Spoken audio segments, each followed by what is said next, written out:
sound of some really great video game music being played by a string quartet known as the String Arcade. You haven't heard of them?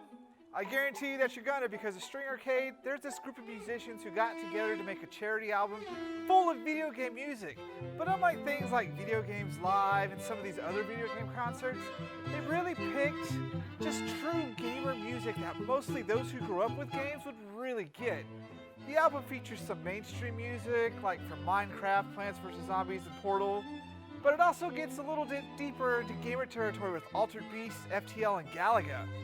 Thankfully, you will not hear yet another rendition of the same Mario theme, just that's done a million times. But you will get another dose of Zelda, which I guess we can all kind of take. But what I really like about this album is that unlike other string albums, this one in no way makes you want to go to sleep in like an elevator music style of mood. Instead, it's just this awesome and faithful takes on some of the classics that really made you remember why you were a gamer to begin with. It takes you back to the simple joys of when games were not all about the frame rates and the graphics, but the actual story and experience. It's like going down memory lane.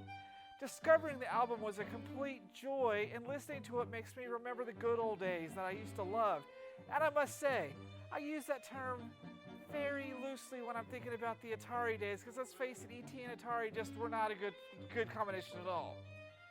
But do we really need to go down that road again? No, Atari's bad. So don't do String Arcade Atari music. Please don't. I don't want to hear it. Keep with what you're doing now. I cannot speak enough good things about this group, and the fact that they're turning all the proceeds over to this charity for kids' music camps in California makes them that much cooler. How much cooler, you might ask?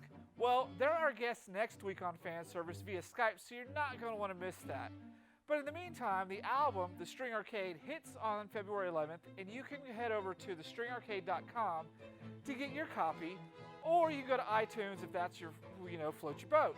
But I must recommend getting the hard copy CD because you do get bonus tracks that you don't get with the iTunes. And face it, you're going to want them after listening to the album. I'm going to give this album a rating of 5 out of 5 stars, period.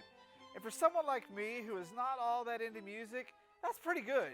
And it reminds us all of the power that the music has in everything we love, from games to movies. So, String Arcade, I'm Gavin, and this is your Spoilers Review of the Week. Go get this album.